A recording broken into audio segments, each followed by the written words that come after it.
Ya la están viendo todos, ¿verdad? Ya, doctor. Ok.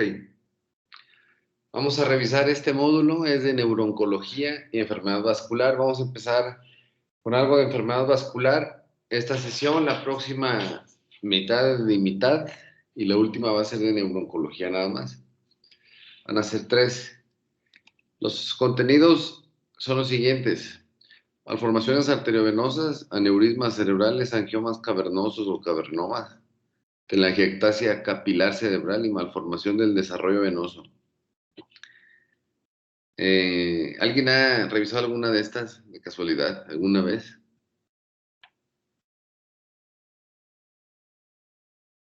Ese tipo de lesiones son las que atiende el neurocirujano vascular regularmente, aunque también pueden ser intervenidas a través de la técnica endovascular por cateterismo, por algunos neurólogos o inclusive radiólogos, especialmente las malformaciones arteriovenosas y los aneurismas.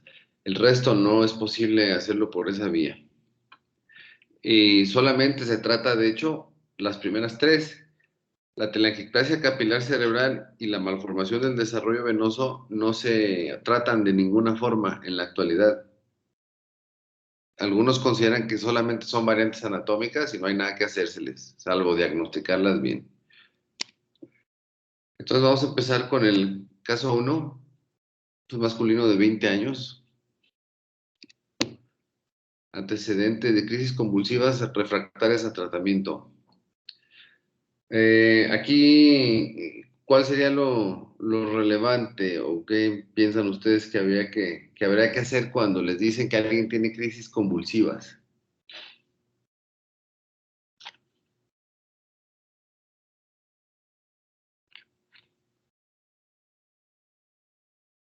¿Qué hay que hacer ahí? Investigar la causa de las crisis convulsivas. Claro, investigar la causa. Y si te digo que desde que tiene 2 años de edad las tiene, ¿qué pensarías? En algo congénito. Algo congénito. Y si las tiene de 6 meses para acá, algo adquirido, pudiera ser. Hay algunas lesiones congénitas que igualmente se expresan más adelante. Entonces, de entrada, ¿qué le pides a ese paciente?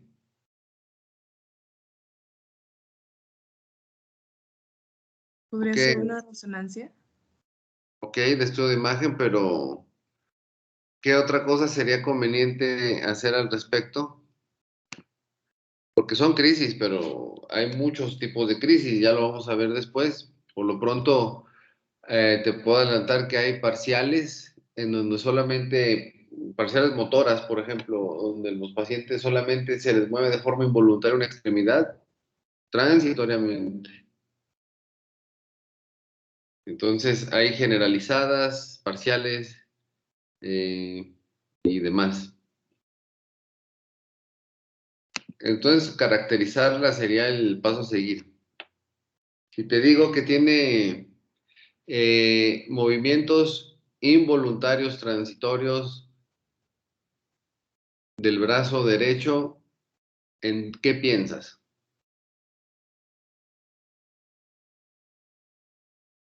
En alguna patología en el hemisferio izquierdo.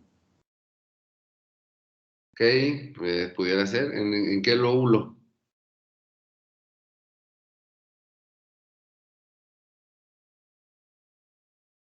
Parietal. El lóbulo puede ser regularmente asociado, sería el lóbulo frontal por el giro precentral donde está la tira del área motora. Quizá en el parietal tendría un predominio de síntomas sensitivos. Le podrás decir que siente que se le duerme el brazo, por ejemplo, o que tiene parestesias, hormigueo, si fuese parietal. Entonces, él les dice eso, que tiene ocasionalmente movimientos involuntarios de la extremidad derecha superior, extremidad derecha superior, Tiene dos anticonvulsivantes a dosis máximas, por eso se convierten en refractarias. Y tiene una exploración neurológica interictal, es decir, mientras lo valoran no presenta crisis, quiere decir que la valoración se hizo entre una crisis y otra y el paciente lo encontraron normal. Eso no quiere decir que no tenga algo, solamente que en ese momento no disparó las descargas desorganizadas, involuntarias, etc. Entonces, ahora sí, vamos a ver qué se le hizo a este individuo. Ok, se le hace un estudio de imagen y eso. ¿Qué estudio es ese?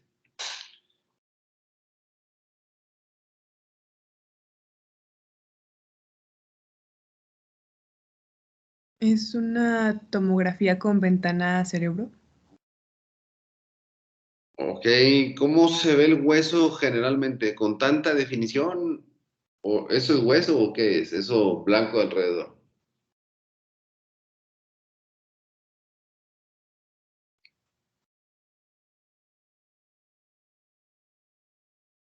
Ese es un estudio de resonancia magnética contrastado.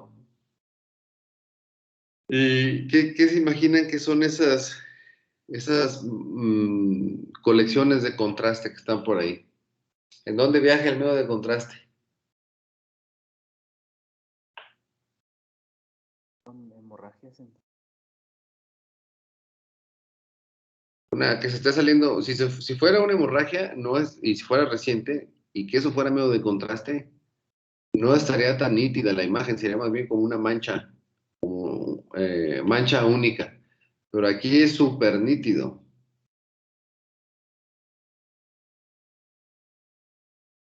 ¿Pudiera ser inflamación? No, no es una inflamación.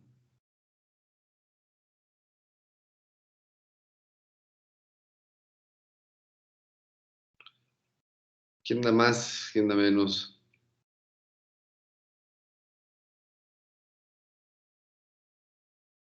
A lo mejor son pasos, eh, no sé, como de más que existen. Ok, ¿cuál es su nombre? Recuérdenme. El mío, Carolina Sí, Guzmán. Carolina. ¿Vasos sanguíneos así? ¿Que llenen de más?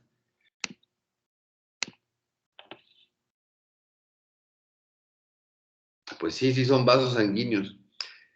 Y lo que están viendo es una malformación arteriovenosa. Una malformación arteriovenosa se caracteriza precisamente por tener este patrón de imagen.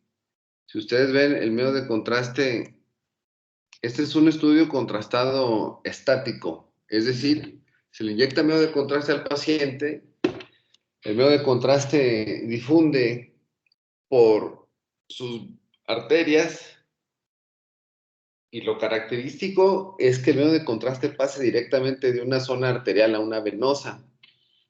Y además esto es una foto. Para nosotros caracterizar esta lesión y descubrir qué pudiera ser, tenemos que tomar un video de la dinámica de flujo de los vasos sanguíneos. Entonces, uno ve esa imagen y una posibilidad muy buena, como la que dice su compañera, es la malformación arteriovenosa, pero existen otras lesiones que se parecen. Entonces, tomamos un estudio de imagen dinámico. Esta es la resonancia magnética contrastada con doble medio de contraste, seguramente es de 3 teslas este resonador. Esta es una angioresonancia, una reconstrucción de vasos, pero es pobre anatómicamente hablando, a comparación del estudio Gold Standard para lesiones vasculares. Hay uno que sobrepasa al resto y de hecho es antiguo, no es tan nuevo como la resonancia, pero es el mejor de todos, que es este de aquí, que es un video de flujo, no fotos. Esa es la gran diferencia entre uno y otro. Como estudias la dinámica de flujos, no lo puedes estudiar con fotos, tienes que estudiar con videos.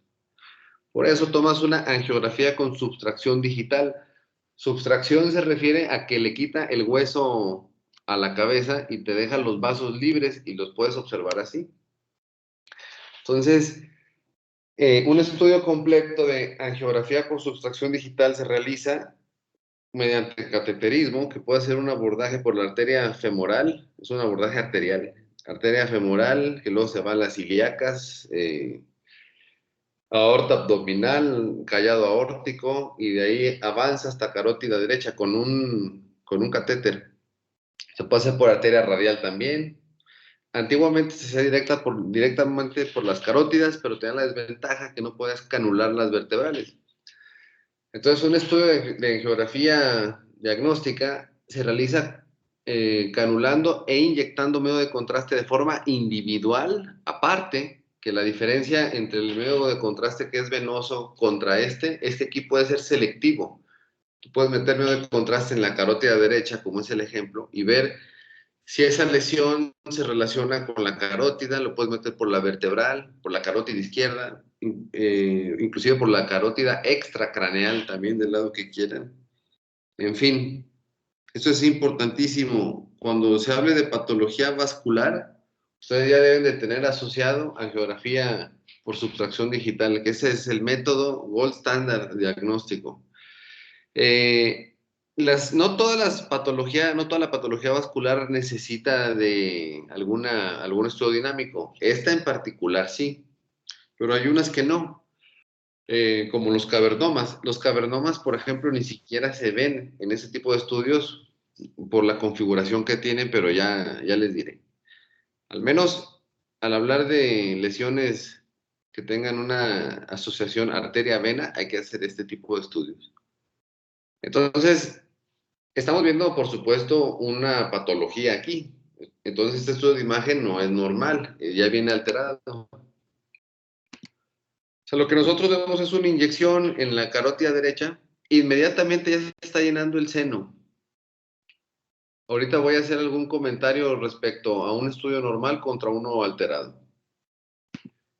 Entonces, cuando menos vemos que la carótida derecha tiene relación con la lesión.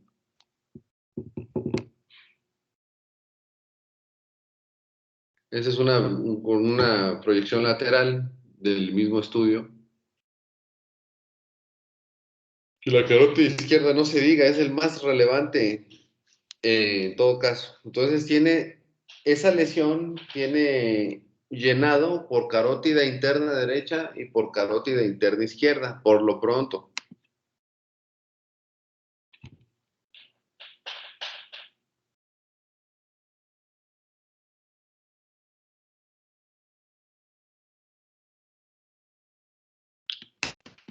Naturalmente que para entender ese tipo de enfermedad uno tiene que dominar la anatomía vascular bastante bien, para que recuerden sus clases de hace un año y cachito. Arteria vertebral también está asociada con la lesión, la izquierda.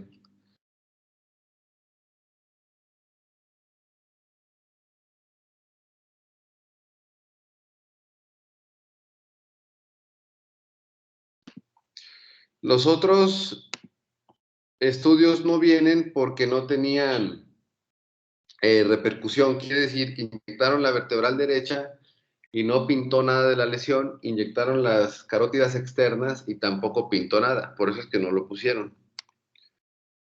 Entonces, este caso, pues el diagnóstico se hace a través de angiografía diagnóstica, no a través de resonancia. A través de resonancia sí tienes idea, pero puede ser una lesión que se parece mucho y se tratan de forma muy distintas. En este caso, se trata de una malformación arteriovenosa, porque les repito, la malformación arteriovenosa se tiene que terminar de diagnosticar con angiografía, con estudio dinámico, y característicamente tiene llenado venoso precoz. Es la definición de esa patología. Llenado venoso precoz. Entonces, ahí la vemos. Esa es una fotografía de un paciente con una lesión de estas. Vamos a ver rápidamente, se los voy a pasar qué es lo que se les hace. Se les hace un abordaje, se delimita la zona de la lesión. Esta es una vena arterializada, quiere decir que en ese momento, como tiene una conexión aberrante directamente con una arteria, la vena está transitando sangre arterial con alta presión, por eso está dilatada y color rojo. Entonces, bueno, aquí primero hay que delimitar, se ponen, lo voy a pasar rápido porque no es el objetivo de la clase que vean técnicas quirúrgicas de malformaciones, pero bueno, cuando menos tengan una idea de cómo se trata.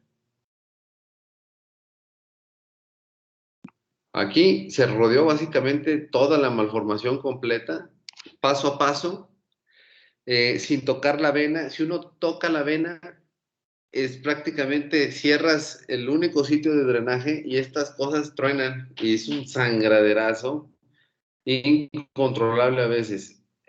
Para operar una de estas lesiones son cirugías a veces de 14, 16 horas en algunos lugares.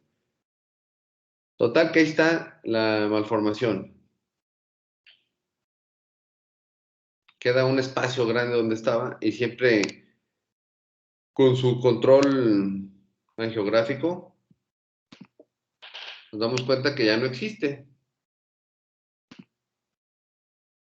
Aquí lo ideal era que hubieran puesto el video, pero pusieron fotos. Ese es un hallazgo posquirúrgico. Como se redistribuye la circulación porque ya no existe la malformación, se sobrecargan los vasos que están adyacentes, pero no significa que haya enfermedad. Es un fenómeno radiológico. Y pueden romperse, de hecho.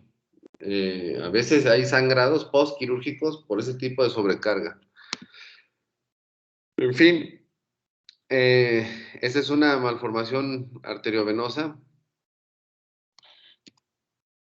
Y vamos a la definición.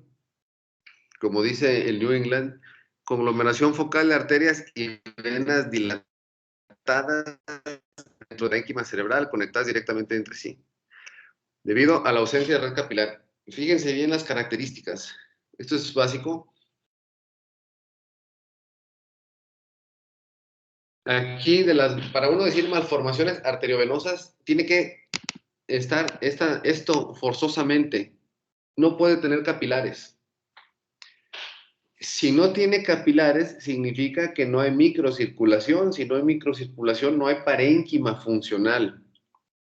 Lo característico de las malformaciones es que son vasos aberrantes, fistulosos. Fistulosos quiere decir que tiene una conexión directa entre una arteria y una vena, que no hay vasos. Entonces, cuando uno hace los estudios de angiografía, los estudios de angiografía se subdividen en tiempos, en fases. Fase arterial, hacia grandes rasgos, fase arterial, fase capilar y fase venosa. Para diagnosticar por angiografía, les decía, y le vuelvo a repetir, una malformación tiene que tener fase arterial directa e inmediatamente una fase venosa. Nunca pasa por la fase capilar. Eso es característico, porque hay una enfermedad que se parece mucho e inclusive se atreven a operarla cuando no se tienen que operar, porque esta sí puede sacar todo el segmento de malformativo porque el tejido cerebral no sirve, porque no tiene capilares. Hay gente que se atreve a sacar lesiones que se parecen mucho, pero sí tienen capilares, y eso quiere decir que ese cerebro sí sirve y amputan un segmento de cerebro funcional con una secuela clínica tremenda en los pacientes. Entonces, esto es lo más importante. No tienen capilares. Y esta es una imagen de una. Puede haber en cualquier sitio del sistema nervioso, hay unas que son muy difíciles de manejar y para ello hay una clasificación. Vamos entonces, miren, aquí les puse llenado precoz. Este estudio, que vamos a ver a continuación aquí, es un estudio normal. ¿Cómo se debe de ver una angiografía diagnóstica normal? Este paciente no tiene nada. Entonces, vemos una proyección lateral, pues esta pudiera ser la carótida derecha-izquierda. Es difícil determinarlo así, hay que poner en AP o anteroposterior para verla de frente y ver qué lado es, pero aquí el fin es que vean las fases. Fase arterial, se llena primero un tronco arterial grande, que es la arteria carótida. Luego, aquí vemos llenado de la arteria cerebral media, en fin, lo vemos de forma muy clara, como arterias pequeñas llenan, y luego viene la fase capilar, que se caracteriza por una nube. Como son tan pequeños los vasos, se ve como una mancha de contraste nada más, no se ve definido. Esta es una fase capilar pura, es como una nubecita, como una mancha. Y luego empiezan a llenarse las vénulas, luego las venas y venas de calibre más grande, y luego al final los senos venosos por donde circula el medio de contraste. ¿Hasta quedó claro las fases de la angiografía diagnóstica?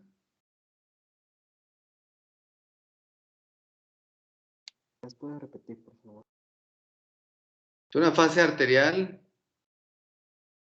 en donde se ven pintadas todos los vasos arteriales como aquí, sin que exista otro tipo de tinción, de estructura que esté con medio de contraste, a eso me refiero. Y luego la fase capilar se caracteriza por verse como una nube. Como son muy pequeños los capilares, solamente se ve el medio de contraste, así como una mancha. Posteriormente observamos que se llenan venas con dirección hacia los senos. Y después se llenan los senos. Seno sagital superior, aquí está la tórcula, seno transverso, seno sigmoideo y vena yugular. Así es más o menos cómo se debe de ver. Entonces tiene tres fases bien definidas, muy bien diferenciada entre ellas. Fase, cuando menos, también hay fase arterial temprana, tardía, capilar, venosa temprana. Mientras sepan que hay arterial, capilar y tardía y venosa, con eso es suficiente por lo pronto. ¿Qué pasa en un estudio de un paciente con una malformación? De entrada, todavía no aparece la fase capilar, no estamos observando la mancha o la nubosidad que describimos, y ya tiene un hilo malformativo lleno de sangre. Inmediatamente, antes de que aparezca la nube esa, ya se está llenando una vena. O sea, esta sangre nunca pasó por capilares y ya se llenó una vena, y esta vena va a dar a un seno. Aquí ya está el seno, llenándose el seno, y todavía continúa en fase arterial. Esto es una malformación, definida por la dinámica alterada, porque una vena se llenó de forma precoz. Y apenas va en la fase capilar en realidad. Si ustedes se fijan, la fase capilar no está tan marcada en los otros sitios porque un gran porcentaje de sangre no está llegando bien al cerebro. Eso se llama fenómeno de robo. La malformación es como si fuera un ente adentro cerebro de esos pacientes, y las malformaciones roban sangre de donde pueden. Los pacientes a veces pueden cursar con crisis convulsivas por el efecto irritativo que tienen las malformaciones en donde se encuentren, o a veces se manifiestan con déficit neurológico, como hemiparesia, por ejemplo, déficit de lenguaje y otras cosas, porque el riego sanguíneo en ese sitio encargado, por ejemplo, de mover el brazo o la pierna, el riego es pobre porque ésta se lo está robando. Se llama fenómeno de robo, o sea, un fenómeno de secuestro. Esa es la explicación de por qué pueden tener este tipo de síntomas. ¿Quedó claro hasta ahora la distinción con angiografía entre una vasculatura normal y una lesión malformativa?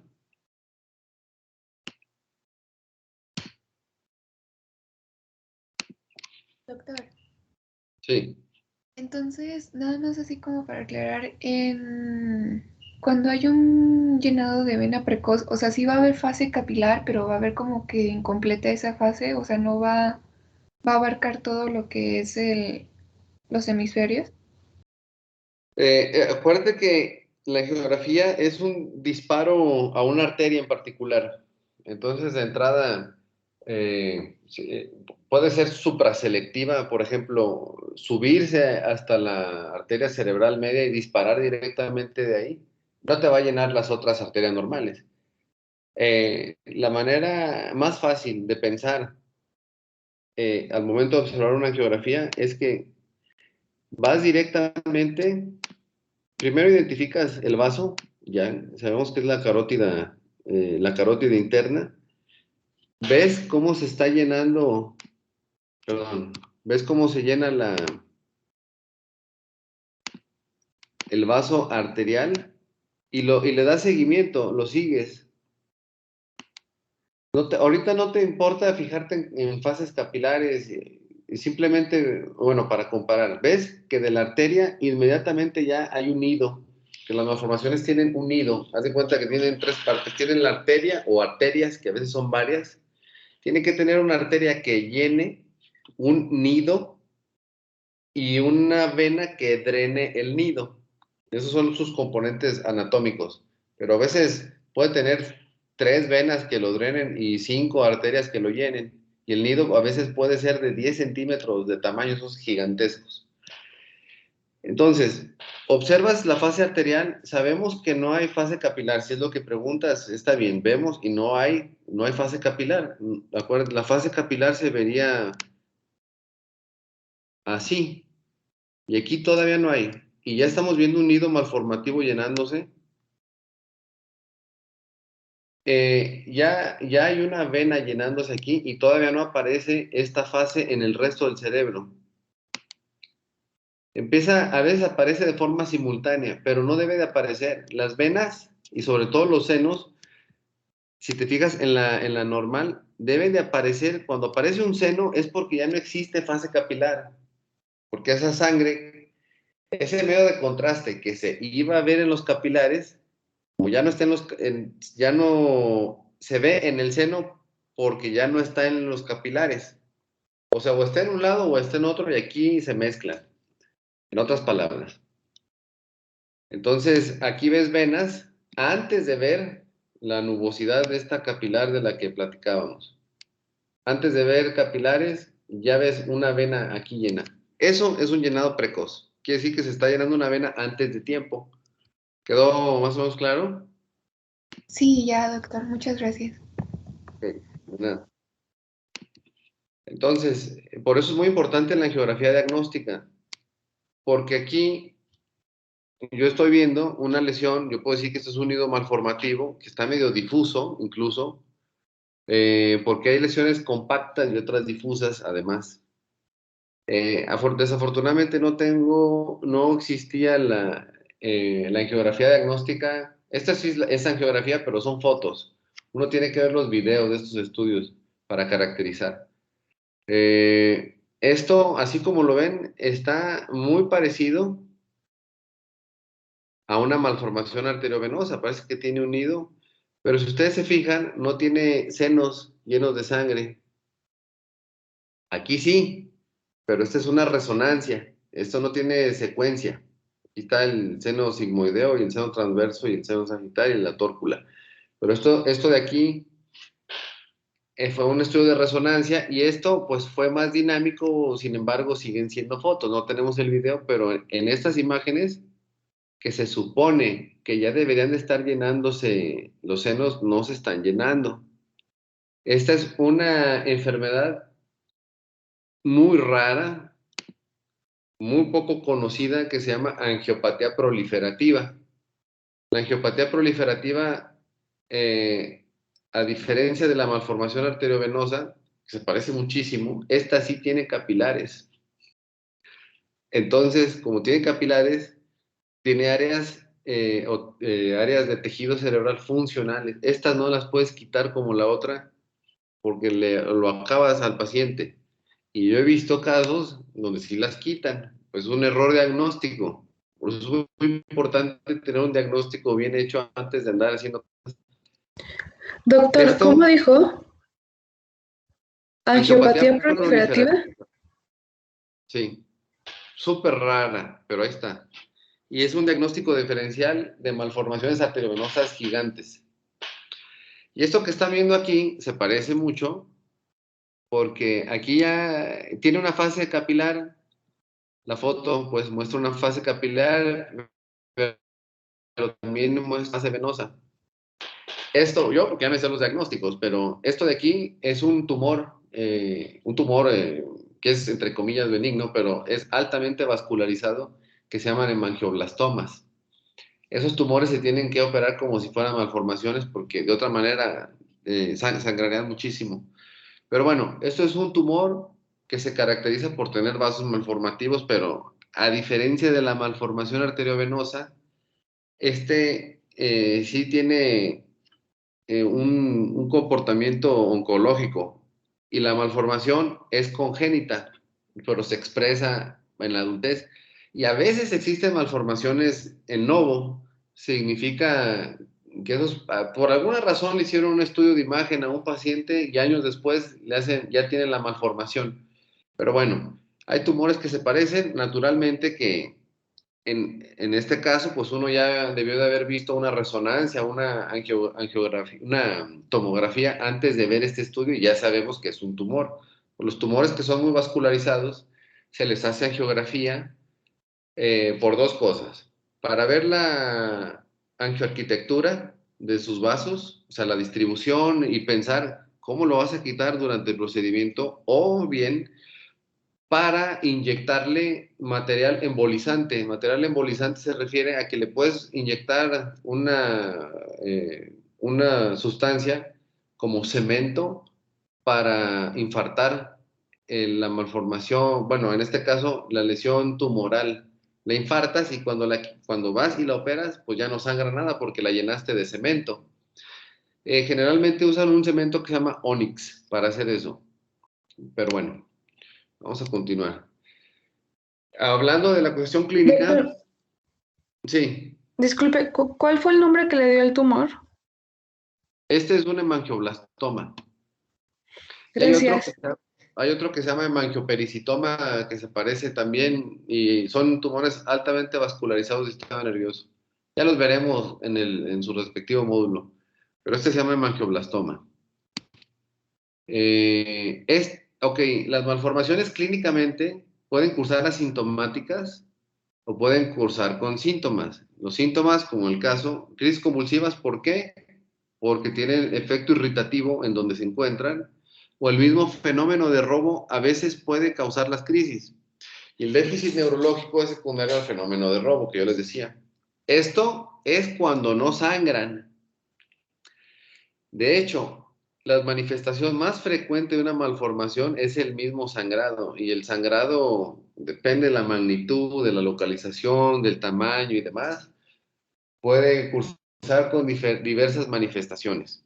Entonces estaremos hablando de un evento vascular hemorrágico, que en este caso, origen, malformación, porque también hay evento vascular hemorrágico por hipertensión, por amiloidosis, por un tumor que sangró como las apoplejías pituitarias o hipofisiarias.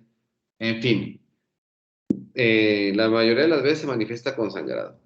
Y el abordaje diagnóstico puede iniciar con tomografía, si viene por, o sea, uno no sabe que es una malformación, uno solamente ve a un paciente que tiene crisis convulsivas.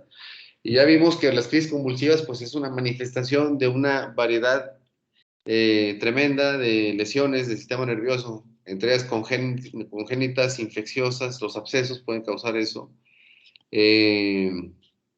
traumáticas, vasculares, oncológicas, desmielinizantes, en fin, de todo puede haber.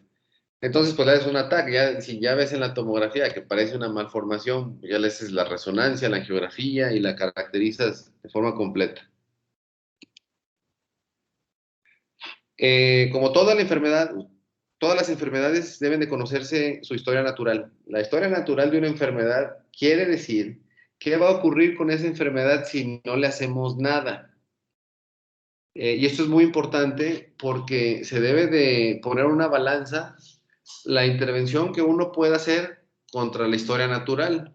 A veces, con algunas patologías, es peor hacerles algo que no hacerles nada, y esas hay que dejarlas así, quietas, como la angiopatía proliferativa. A esa no se le hace nada porque es peor hacerle. En el caso de las malformaciones arteriovenosas, es un tema interesante porque conforme se hace más compleja la malformación, el impacto que puede tener un especialista sobre la malformación empieza a disminuir, el impacto positivo. Entre más compleja sea la malformación, la probabilidad de que sea un fiasco el tratamiento empieza a aumentar mucho, al grado de que existe una clasificación que señala muy bien cuáles malformaciones arteriovenosas no deben de tocarse a ese grado, porque son muy difíciles de manejar. Entonces, en general, la ruptura o el riesgo de ruptura anual de estas lesiones, porque ese es el problema, uno las quita porque causan crisis que no se pueden controlar, es decir, la resección está indicada para mejorar la calidad de vida o para mejorar la expectativa de vida, porque estas malformaciones cuando se rompen pueden matar a los pacientes. Entonces, aquí en esta tabla de arriba, si ponemos atención, bueno, estos son estudios de muchos pacientes, aquí casi 4,000 pacientes, metaanálisis y demás. Entonces, ellos dicen que el riesgo de ruptura anual es muy bajo, es de 1%, estos de 2.2%, de 2%. Ahora, el riesgo de que se vuelva a romper una que ya se rompió antes es más alto, 4.8%, 4.5%. Quiere decir que uno tiene que competir contra este número. Entonces, hay factores de riesgo que pueden sugerir que va a ser más probable que se rompa una malformación, entre ellos los siguientes: que sean de gran tamaño, que tengan un aneurisma en su interior, que tenga una estenosis venosa, todo esto se ve en el estudio de imagen. Que toda esa sangre salga por una sola vena, esto también es un factor de riesgo, en fin. De esto es suficiente con que sepan que el riesgo de ruptura de una malformación es de 2% anual, o de 1 a 2.2, estos rangos. Entonces, si ya sabemos cuál es el riesgo, pues hay que poner en la balanza qué habría que hacer. Para ello, les decía que existe una clasificación de malformaciones. Y la única utilidad que tiene la clasificación es seleccionar el tratamiento. La más famosa de todas es esta que se llama Spetzler-Martin, y de esta se derivan estas de acá. Solamente vamos a revisar estas. Y vamos a revisar qué elementos utiliza para poder caracterizar malformaciones. Ellos dicen que el tamaño es un factor importante para poderlas caracterizar. El tamaño, si está en una zona no elocuente, recuerden que en el cerebro está distribuida la función de forma muy específica. Hay sitios que son vitales, por ejemplo, vitales, digamos, para alguna función en especial, para la visión, ya saben, la corteza occipital y las vías visuales. Esa es una zona elocuente. Otra zona elocuente sería el giro precentral por la función motora. En fin. Y ya saben que hay un drenaje profundo por las venas cerebrales internas, por el seno recto, o un drenaje superficial, que son los senos sagitales, el seno sagital superior y seno transverso, digamos, a grandes rasgos. Entonces, ellos sugieren lo siguiente: que se clasifique del 1 al 5, de acuerdo a la suma de estos elementos. Entonces, si la malformación mide más de 6 centímetros, ya tiene un 3 de dificultad y es un grado 3 directamente. Si aparte se encuentra en una zona elocuente, es un grado 4. Y aparte tiene un drenaje venoso profundo, se convierte en un grado 5. Las personas que hicieron esta clasificación, que son expertos neurocirujanos vasculares, compararon sus resultados y, por ejemplo, las grado 1, si ustedes se fijan, no tienen ningún muerto, no tienen ningún déficit postquirúrgico mayor, ni tampoco un déficit postquirúrgico menor. Las grado 2 empezaron a tener ya déficit postquirúrgico menor. Las grado 3 empezaron a tener un déficit postquirúrgico ya más importante. Las grado 4, un déficit quirúrgico más llamativo, y las grado 5 ya muy importante. También es este es del 86. Eso todavía se sigue usando. Es muy importante considerar que esta clasificación está hecha para neurocirujanos vasculares expertos. Esto no es reproducible en un neurocirujano promedio porque estos números cambian muchísimo con un neurocirujano promedio. Esto solamente es así como para súper expertos. De tal manera que en general no se aconseja que se operen de 3 para arriba, por lo pronto. Entonces, vamos a aplicar la escala esa. Perdón, ¿siguen viendo la imagen, no? ¿O no? Aquí está. Si aplicamos la escala, vemos, por ejemplo, aquí, que esta lesión mide menos de 6 centímetros, de 3 a 6 puede ser. Eso nos da un puntaje de 2. Y luego el drenaje es superficial. Y aquí les ilustran en sombreado las zonas elocuentes. Aquí está el tálamo, el hipotálamo, es la sombra, eso está en la profundidad. Aquí está el cerebelo y el tallo cerebral. O sea, todo lo que está abajo del tentorio se considera como elocuente. Y aquí está el giro poscentral, giro precentral, la pars triangularis, orbital y opercular del giro frontal inferior, la corteza visual y la corteza auditiva. Todo eso para ellos son zonas elocuentes. Entonces, en este caso, ellos consideran que es una malformación grado 4. ¿Por qué? Por el diámetro, que es entre 3 y 6 centímetros, le dan 2 puntos. Consideran que es una zona elocuente, por el que implica el área de Wernicke, le dan un punto más, ahí van 3. Y tiene drenaje profundo a la vena, al sistema galénico, le dan un punto más. Esta es una malformación grado 4. Una malformación que, si se opera, tiene alta probabilidad de que le vaya mal al paciente en las manitas de un neurocirujano promedio. Y de un neurocirujano experto igual, son complejas.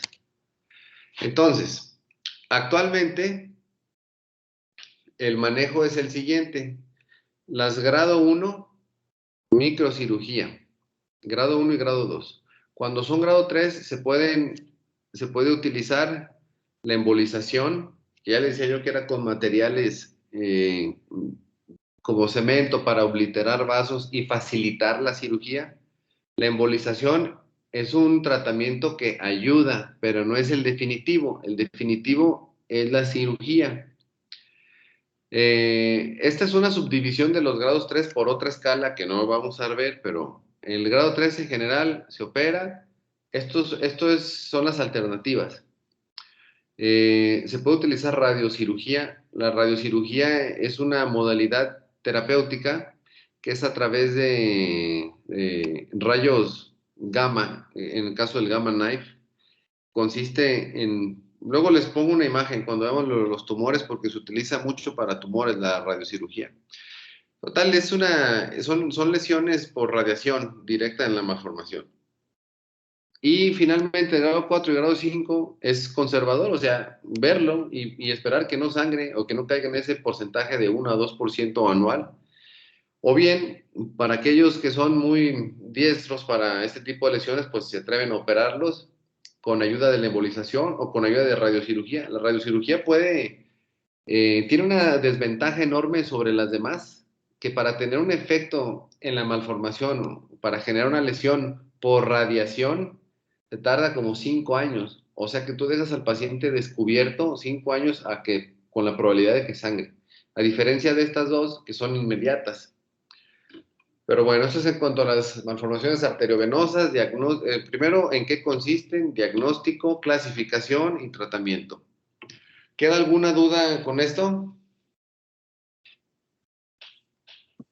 Doc, ¿podría decirme otra vez lo que dijo al final de la cirugía por la radiocirugía? ¿Lo podría dejar abierto y qué?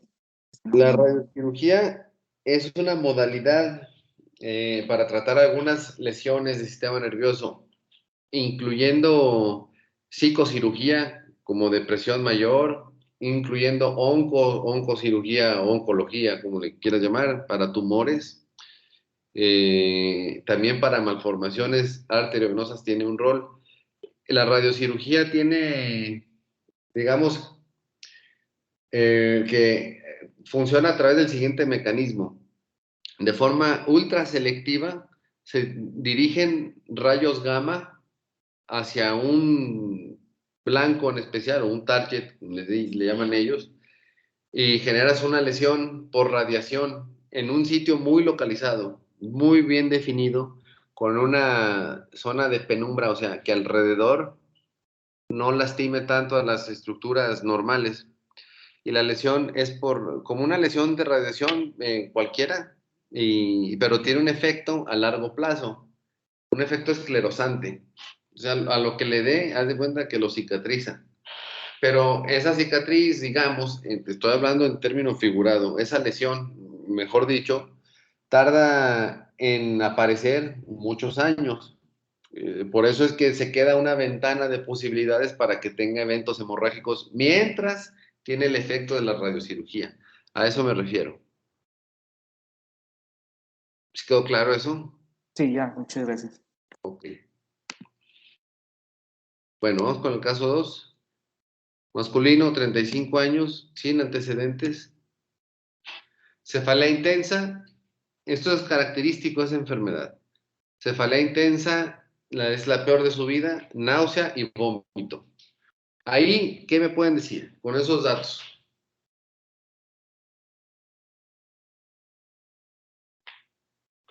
Un aumento de la presión intracraneal. Ok. Y vamos a agregarle aquí un ingrediente más que no se lo puse. Ahí está.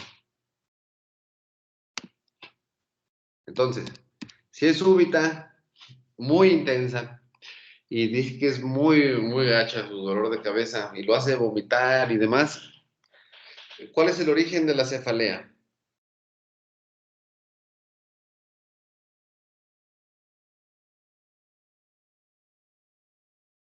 Tal vez por un efecto en masa. De un efecto de masa, ok. ¿Y de dónde se produjo tanta masa como para que rápidamente doliera la cabeza? De los mismos vasos sanguíneos. ¿Qué le pasó a la voz sanguínea? A lo mejor se dilataron y, bueno, presentan aneurismas. Bueno, por dilatación está por ahí descrito, pero eso es súper raro eso, que los aneurismas se dilaten. Los vasos no se pueden dilatar tanto, antes se rompen. Y si se rompen, ¿qué pasa?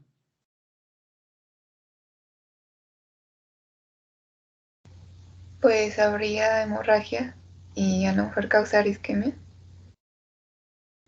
Claro, va a haber una hemorragia. Aquí hay dos cosas interesantes.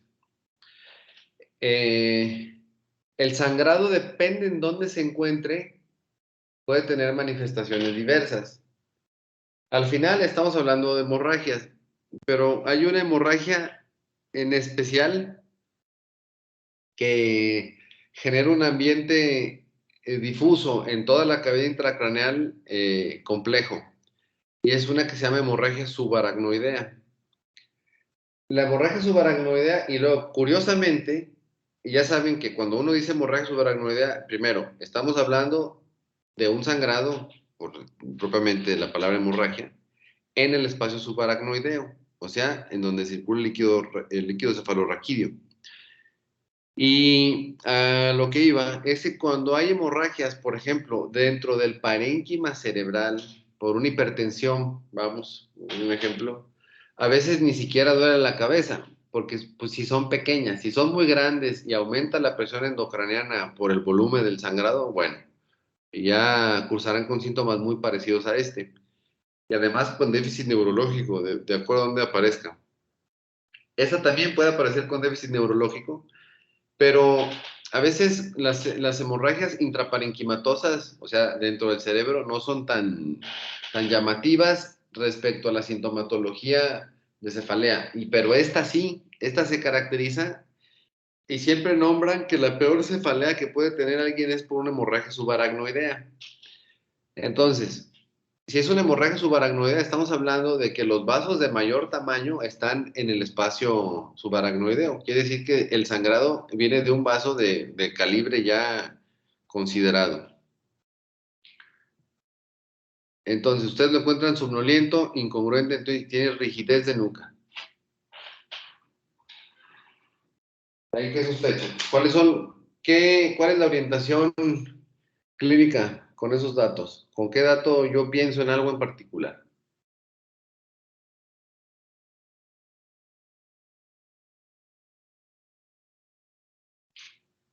Con la rigidez de nuca. Bueno, naturalmente sabemos que este paciente, porque nos dice no haber sufrido trauma craneocervical, porque digamos que en ese escenario no se debería de explorar eso. Entonces uno lo agarra la cabeza y como en la meningitis, uno lo levanta así casi como en bloque, agarrándole la cabeza porque está súper dura esa estructura. La presencia de sangre en el espacio subaracnoideo causa rigidez de nuca, a diferencia de la meningitis, que es por presencia de bacterias, inflamación y demás. Aquí también aparece lo mismo, pero por sangre. Antes de continuar, me gustaría mencionarles que también existe la hemorragia subaracnoidea por traumatismo, pero no se parece clínicamente a la que es por aneurismas. La que es por aneurismas tiene un montón de complejidades y la postraumática, la verdad es que es una hemorragia subaracnoidea, así nomás que se ve en la tomografía. Suele verse en las cisternas supratentoriales, me refiero mejor dicho, a las suprahemisféricas, encima de los hemisferios, y la hemorragia subaracnoidea es característica que esté en la fisura silviana o en el polígono de Willis, y se ven así. A ver, ¿quién me puede escribir esto de imagen, porfa?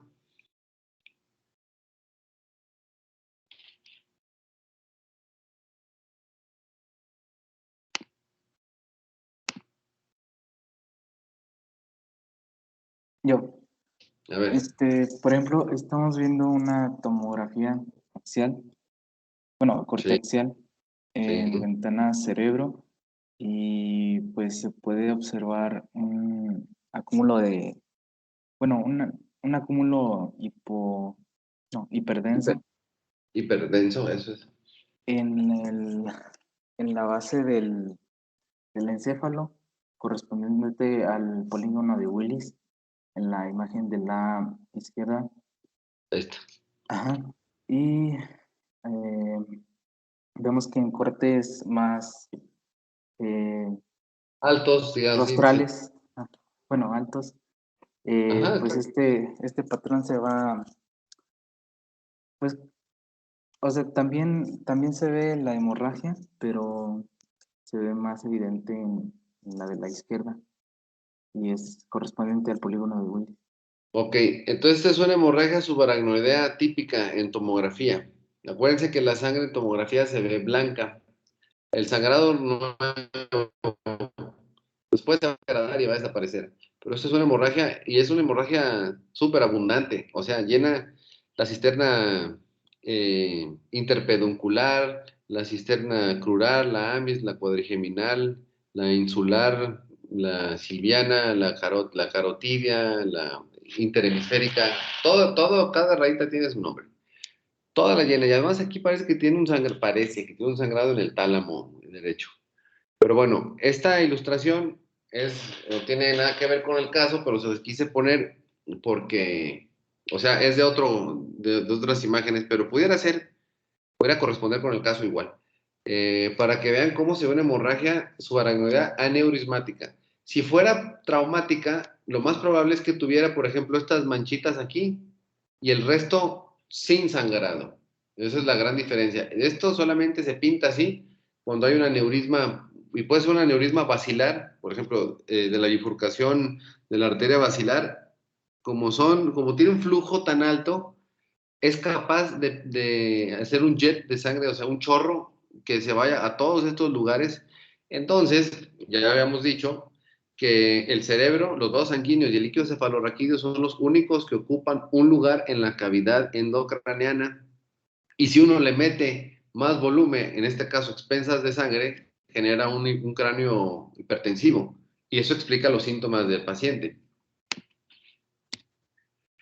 Igual, vamos sin distraernos a ver este de aquí primero. Esta es una escala que se llama escala de Fisher. Nos sirve para poder clasificar el sangrado que hay en tomografía con la finalidad de predecir un fenómeno que se llama vasoespasmo. El vasoespasmo, como su nombre lo indica, es disminución del diámetro arterial. El problema es que si tú disminuyes el diámetro arterial, tienes una repercusión directa con el flujo sanguíneo y se pueden infartar algunas regiones discretas por este fenómeno. Y este fenómeno se ha observado que tiene aparición en las hemorragias subaracnoideas por aneurismas, pero no por trauma. Fíjense, eso es interesante. Entonces, el fenómeno de vasoespasmo ocurre en el escenario de hemorragia subaracnoidea y esta escala sirve para predecir qué tanto puede ocurrir eso. Entre esta escala de Fisher y la modificada solo hay una diferencia porque esta realmente debería ser 4 y luego 3, hablando de la frecuencia del vasoespasmo y considerándolo esto como factor de riesgo. Con que sepan para qué sirven es suficiente y con que la puedan aplicar. Entonces, hemorragia aneurismática, de origen aneurismático. Si no hay, pues se clasifica como 0 o como 1 acá. Aquí dicen 1 milímetro de espesor, se refiere en los cortes de tomografía. Si vemos una manchita de sangre, pues es más o menos esto. Si vemos una mancha de sangre en 2 cortes, pues ya es más de 1 milímetro, es un grado 3. Esto se habla de la hemorragia subaracnoidea como la vimos justo ahora, o sea, así. O sea, aquí se refiere al corte. Por supuesto que esto es de un 3. Y luego, un grado 4 sería con extensión a la cavidad intraventricular, es intraventricular hemorrhage, o extensión parenquimatosa, sería un grado 4. La verdad es que el vasoespasmo, y ahorita le van a entender por qué esto está mal, el vasoespasmo ocurre entre más sangre en el espacio subaracnoideo haya. Si está en el ventricular, es poco probable que haya vasoespasmo, y si está en el parénquima, es poco probable. Por eso es mucho más peligroso que haya sangre en el espacio subaracnoideo. Entonces, es por ello que entre más sangre hay en ese lugar, la probabilidad de que el vaso se espasme es mucho más alta. Si está en el ventrículo o en el parénquima, disminuye. Ahora, tenemos esta escala que es radiológica, aplicable en el estudio que hicimos, y está esta escala clínica. Y dice, bueno, es un aneurisma no roto, pues por supuesto que no.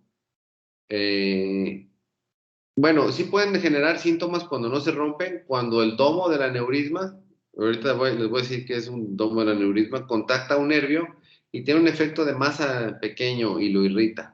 Pero bueno, de eso no pasa. Y no, por supuesto que no va a tener mortalidad.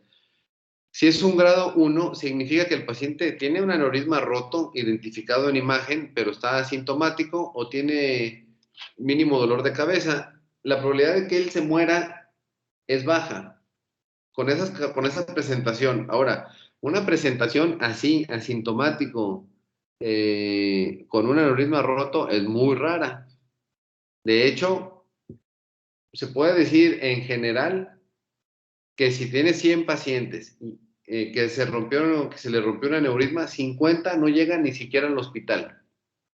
Ahora, de los que llegan, pues ya aplica esta escala. Pues los otros 50 se mueren en ese momento de forma inmediata. Entonces,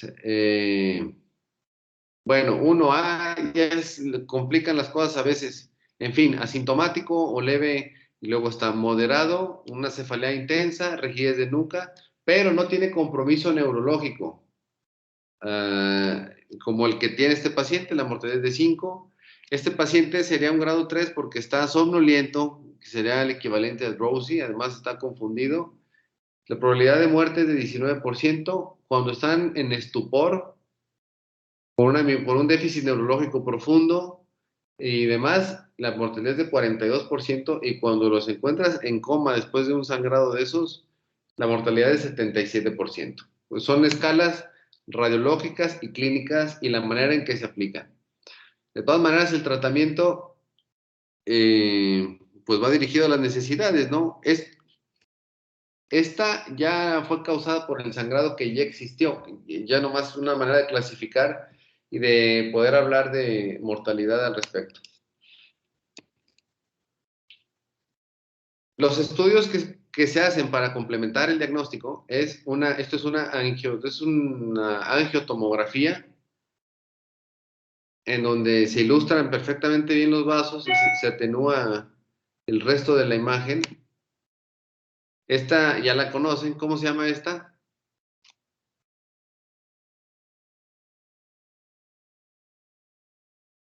¿Cuál? ¿Cómo se llama este estudio que estoy señalando con el mouse? Angiografía por sustracción digital. Exacto. Esta es una reconstrucción de una geografía por sustracción digital.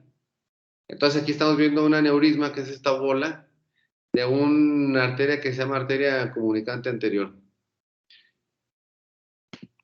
Bueno, aquí, fíjense bien, que es el mismo estudio que dice la doctora, aquí se le ve esto.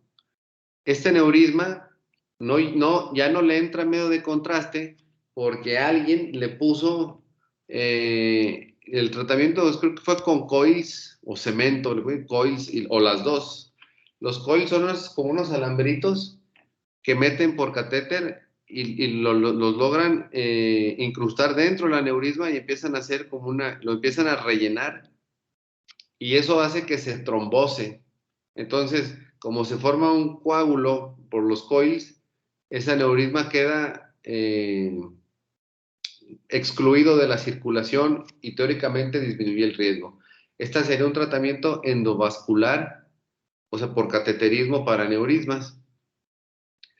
Con el tiempo puede empezar a compactarse esto y a llenarse de sangre otra vez el aneurisma. La otra alternativa es que le pongan un clip de titanio, como lo vamos a ver a continuación. Entonces, hablando ya de la patología propiamente, el aneurisma es una lesión en la pared del vaso caracterizada por la dilatación del mismo debido a un defecto de pared, como un chichón vil, en otras palabras. El problema es que generalmente suele darse en fenómenos donde hay más estrés hemodinámico, justamente en donde se bifurcan los vasos, ahí aparecen los aneurismas. Y como el riesgo aquí es que cuando esto se rompa, va a haber un sangrado y va a tener la hemorragia subaracnoidea. La peligrosa en realidad es la hemorragia subaracnoidea. Los aneurismas se pueden encontrar en un estudio de imagen, los no rotos, como un hallazgo. A veces causan síntomas. Yo les decía, si un nerviecito pasa por aquí, por ejemplo, y el paciente tuviera diplopía, porque el tercer nervio craneal está afectado y no puede ver bien. y uno le hace un estudio de imagen y ve que tiene eso, pues fue un aneurisma sintomático, pero por efecto de masa. No tiene repercusión eso. El gravísimo problema con los aneurismas son cuando se rompen. Cuando no están rotos, los puedes tratar y el paciente le va muy bien. Hay un estudio en finlandeses muy grande en donde se dieron cuenta que no era una alternativa darle tratamiento conservador a los aneurismas porque todos los pacientes que ellos registraron, al 100% se les rompió a lo largo de 10 años. Y no es lo mismo operar un paciente sin una hemorragia subaracnoidea, que ustedes ya vieron lo peligrosas que son, porque pueden, les decía, al menos la mitad de los pacientes se muere en el lugar y el resto no les va tan bien, a un porcentaje muy pequeño les va bien. Entonces, un aneurisma incidental es como una oportunidad muy buena para tratar a alguien. Ahora, esto es un aneurisma sacular. También puede haber una dilatación de todo el espesor de la pared, no del espesor, mejor dicho, de la circunferencia total del vaso y se llaman aneurismas fusiformes. Como si este vaso aumentara su diámetro 3 milímetros, a diferencia de estos, y eso es un aneurisma fusiforme. También tiene riesgo de romperse. ¿Cómo se ve? Bueno, esta es una ilustración. Ya les decía yo, aparecen las bifurcaciones. Este sería un aneurisma de arteria cerebral media en su región M1. Bueno, aquí ya sería M2 en realidad, pero no está ahí señalado. Esta es la ínsula, esta es la fisura siliana. Y en una foto ya de la vida real es esto. Así se ven todos estos chichones. Y esta ilustración es la colocación de un clip angulado para excluirlo de la circulación y quitarle todo el riesgo de que se rompa. ¿Hay alguna duda?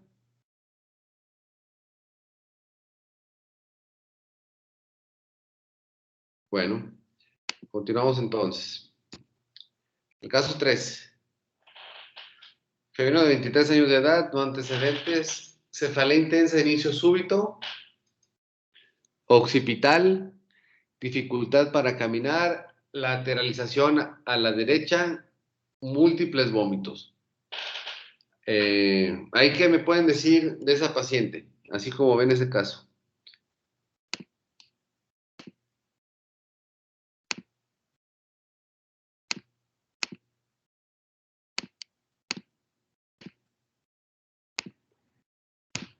¿En dónde está la lesión ahí?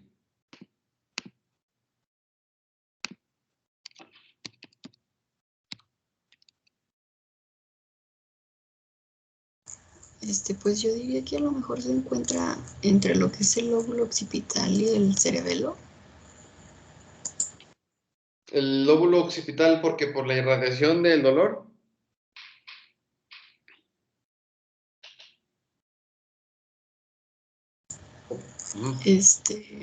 No, más bien por la localización de los vasos. ¿De cuáles No, vasos? ay, vaya. No, espera, ya se me fue mi idea. Cuando les hablan de dificultad para caminar, lateralización de la marcha es que se va hacia un lado cuando camina, no puede caminar en línea recta. Se va hacia la izquierda o hacia la derecha, hacia adelante o hacia atrás. Esta se va hacia la derecha. ¿Qué les sugiere eso?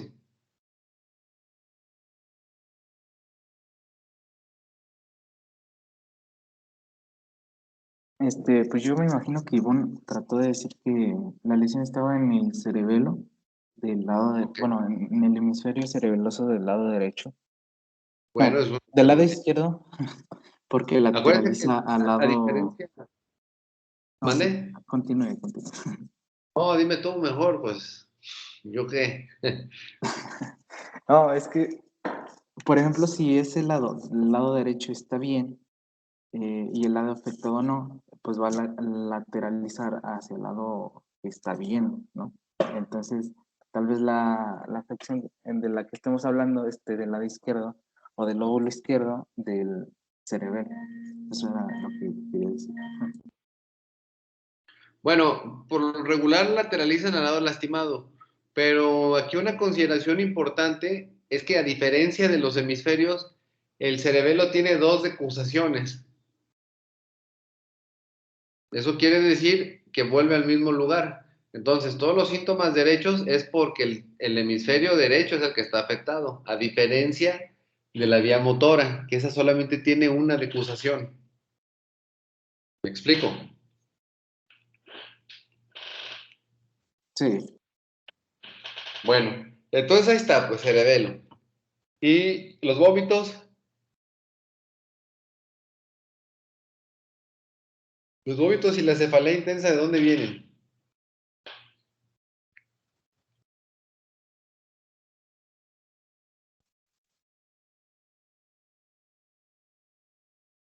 pues también puede ser algo vascular, ¿no? Sí, es súbito. Pues nomás dime de dónde viene la cefalea. Pues del aumento de la presión intracraneal. Ok, ¿y por qué aumentó la presión intracraneal? Ya sabes, aquí nomás hay pocas posibilidades. O esto, o esto, o esto. ¿Por qué aumenta la presión intracraneal ahí? Por el aumento de sangre, sí, del porcentaje de sangre en el cráneo. Bueno, una posibilidad es esa. ¿Qué otra posibilidad hay para que aumente la presión en ese paciente? ¿Qué hay a un lado del cerebelo? Adelante del cerebelo. Está la cisterna magna. Esa O estaría abajo y atrás. Y adelante, el cuarto ventrículo. el cuarto ventrículo. Ok. Y si le pasó algo al cerebelo, bueno, y arribita el cuarto ventrículo, ¿qué hay? Y el acueducto sí, Sí. acueducto cerebral. ¿Y cuánto mide el acueducto? Mide muy poquito, mide 1 milímetro de diámetro. Si le pasó algo al cerebelo, que se hinchó y cerró el cuarto ventrículo, ¿qué puede estar pasando ahí? Se puede estar acumulando líquido cefalorraquídeo por obstrucción. ¿Y eso cómo se llama? Hidrocefalia por obstrucción.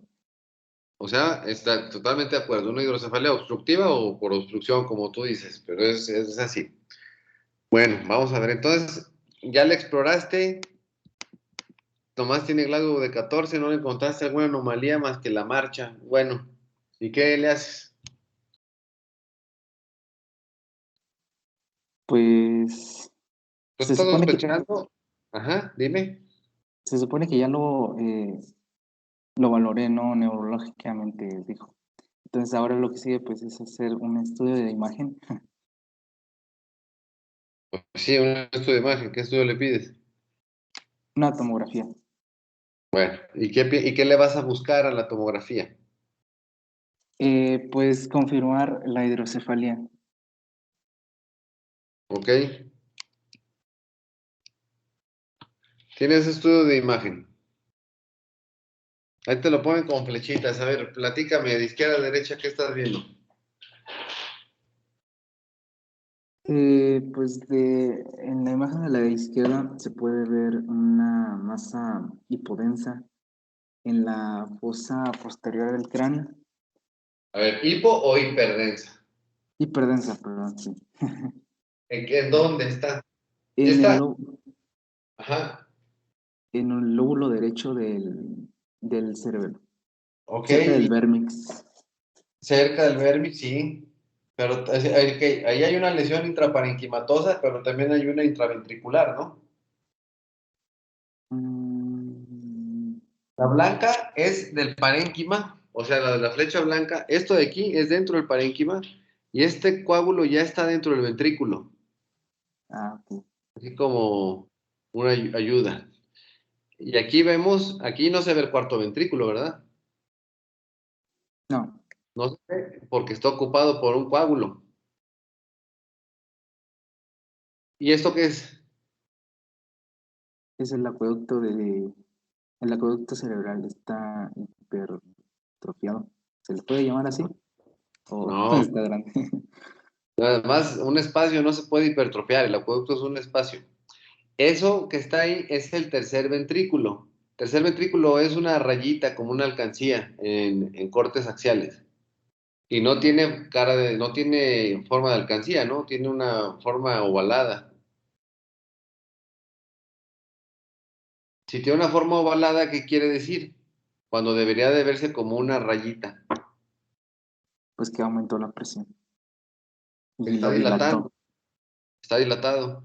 Y esto de aquí es, digamos, entre el asta temporal y el atrio, que también están dilatados.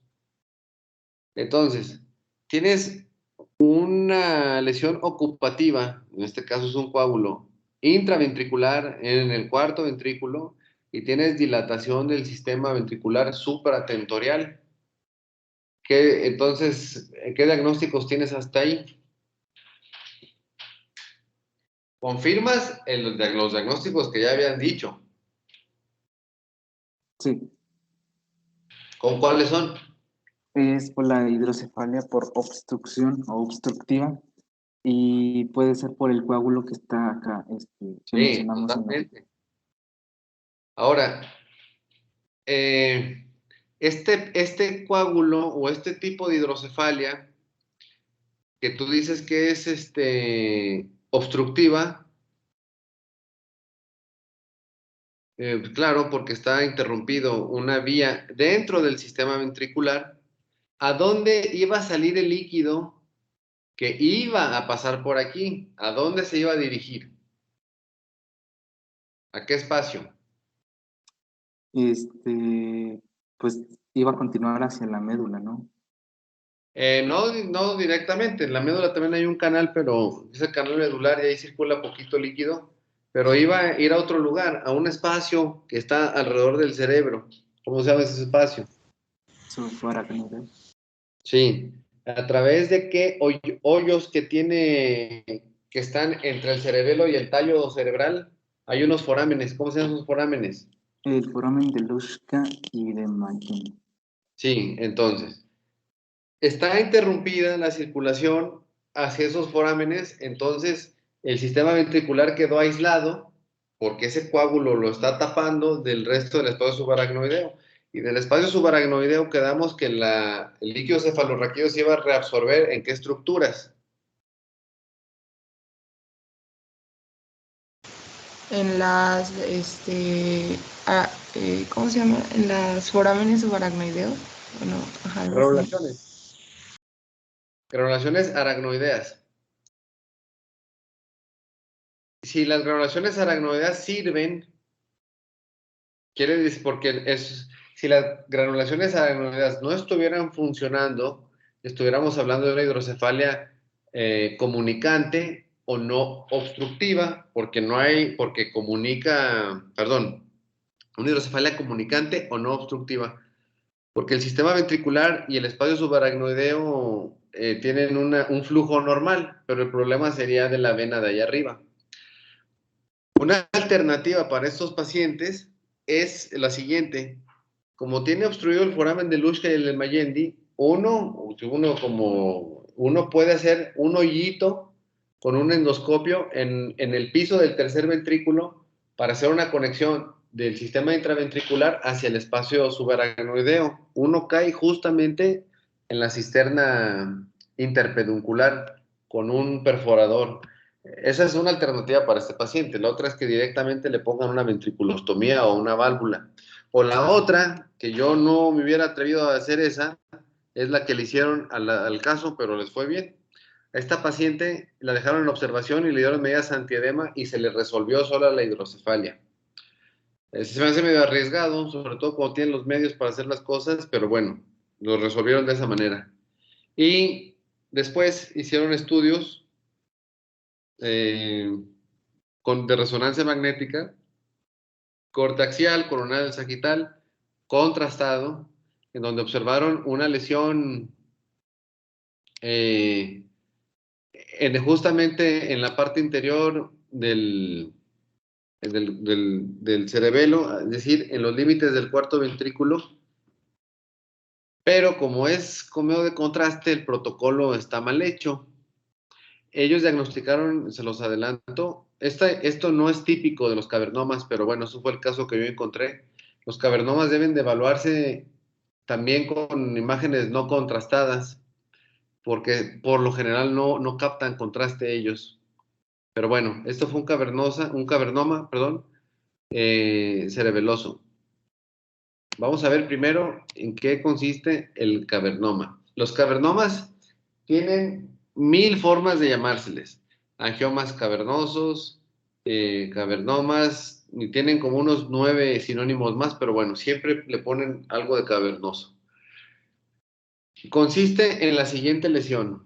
Es esto de aquí, y no son más que sinusoides endoteliales. Es endotelio mal hecho que quedó atrapado en el parénquima cerebral. Eso es un cavernoma. A veces tienen vasos venosos en la periferia que sangran y se llenan de sangre y al rato hacen anillos de hemosiderina que se ven en los estudios de imagen. Los cavernomas, digamos que empiezan a crecer porque sangran y crecen un poquito más. Y por acá vuelve a sangrar otra vez y crecen más. Y crecen por los sangrados.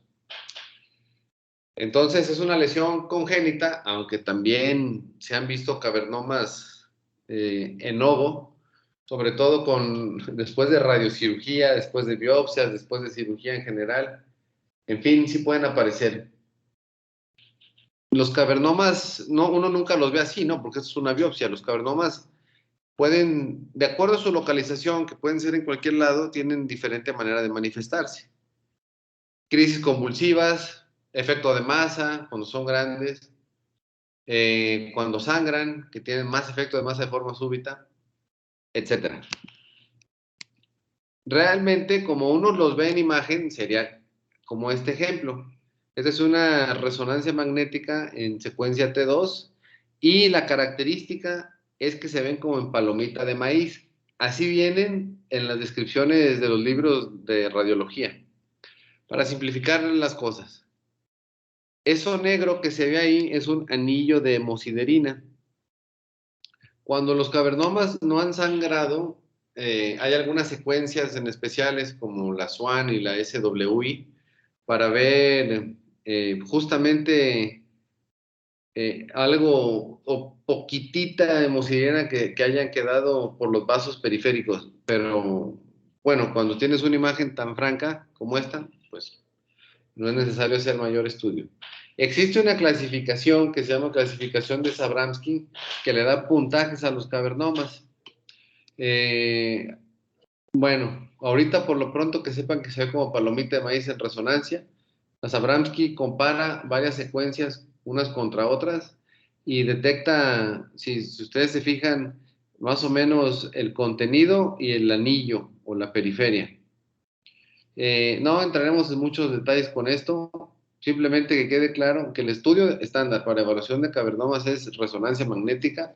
Son lesiones que cuando le meten medio de contraste pueden tener realce en la periferia y nunca se ven en angiografía porque no tienen ninguna conexión arterial. O sea, el medio de contraste nunca les llega.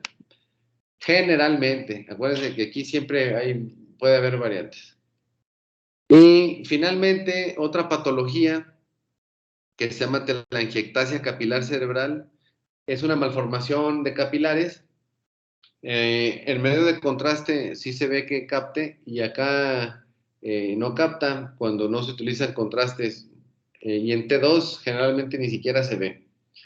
Esto pudiera ser por el flujo. Cuando hay flujo en los estudios de resonancia, por lo general no se ven los vasos, pero bueno, la característica es que capte medio de contraste y que en T1 se vea hipointenso. Las telangiectasias capilares están en la profundidad de la sustancia cerebral o del parénquima cerebral y no hay que hacerles nada porque ni siquiera se rompen, no dan problema y que hacer una cirugía ahí en la protuberancia, pues tiene una morbilidad increíble y además no tiene caso porque aparte esos capilares sí tienen una relación, hablando de la cuestión de la perfusión con estructuras normales. Eso no le vas a quitar un vaso normal a una estructura neurológica. Entonces, estas solamente son variantes anatómicas que no se les tiene que hacer nada. Esa es la telangiectasia capilar. La malformación del desarrollo venoso, la describen como cabezas de medusa, es esto de aquí. Esas se asocian mucho a los cavernomas. Y las malformaciones del desarrollo venoso no hay que hacerles nada tampoco. Solamente se dejan ahí. Muy raras veces pueden presentar sangrado. Si sangran, pues ya se trata la consecuencia del sangrado. No se les hace nada porque a pesar de que son malformaciones del desarrollo, como dice su nombre, drenan sangre de estructuras normales. Entonces, si uno va y quita una vena que sí tiene un trabajo real, o se dedica a sacar sangre de algún sitio, usted va a generar un trastorno de flujo y van a generar un infarto de origen venoso, porque hay infarto arterial y el infarto venoso acá en el cerebro. Así funciona, de tal manera que ni la malformación del desarrollo venoso ni la telangiectasia capilar son lesiones que tengan que tratarse, solamente son variantes anatómicas de origen congénito. ¿Dudas?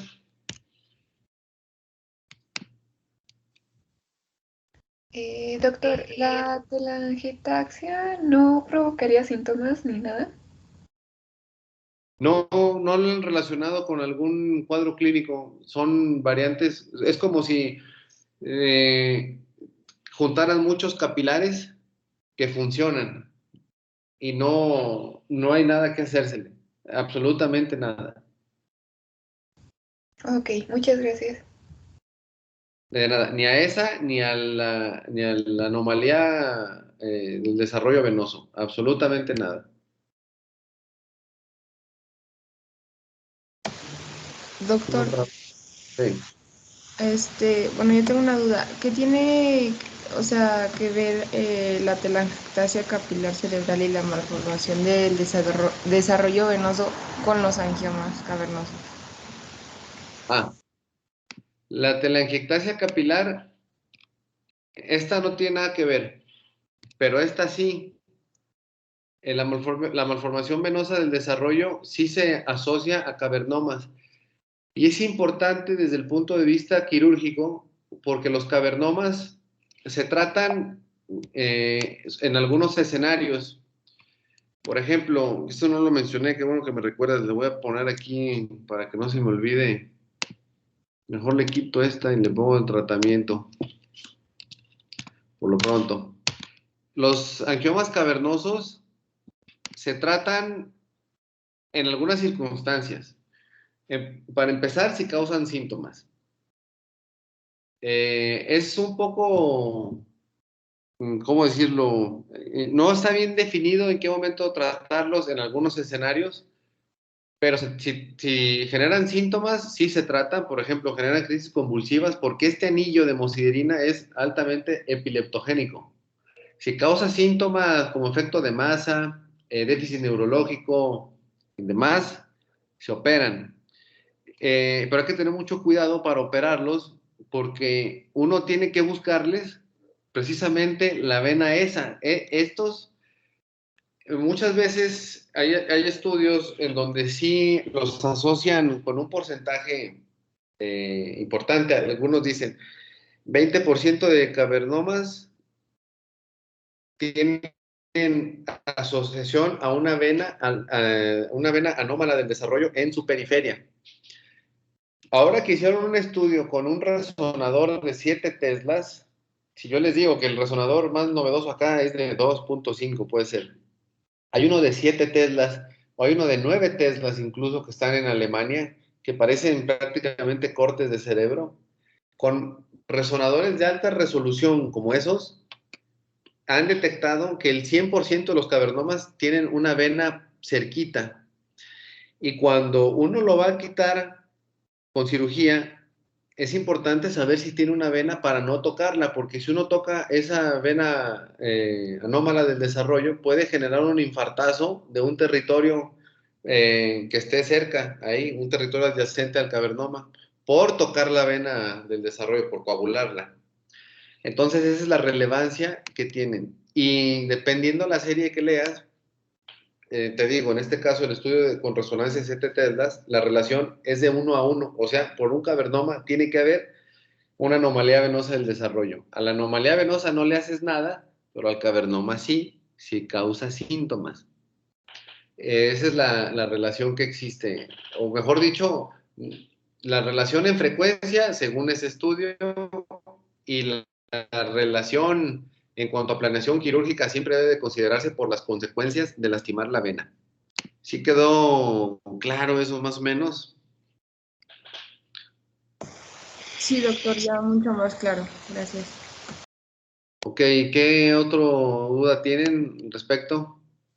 Doc, por ejemplo, la última causa que vimos, que fue malformación del desarrollo venoso, ¿me puede, o sea, puedo poner la imagen y me puede decir dónde, dónde se puede ¿Cuál es? observar? Es que estaba anotando.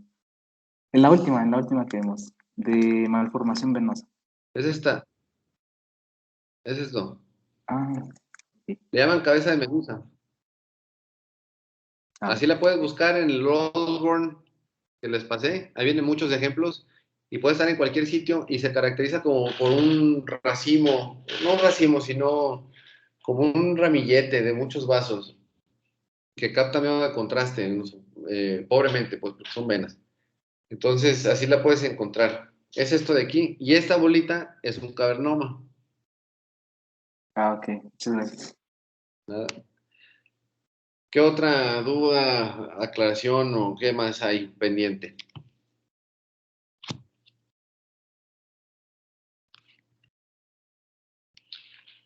Bueno, si ya quedó todo muy claro, ya fue todo por ahora. Nos vemos la próxima clase. Gracias. Gracias, Nada, doctor. Gracias, Gracias, doctor. nada. doctor. Gracias. Gracias. Bye.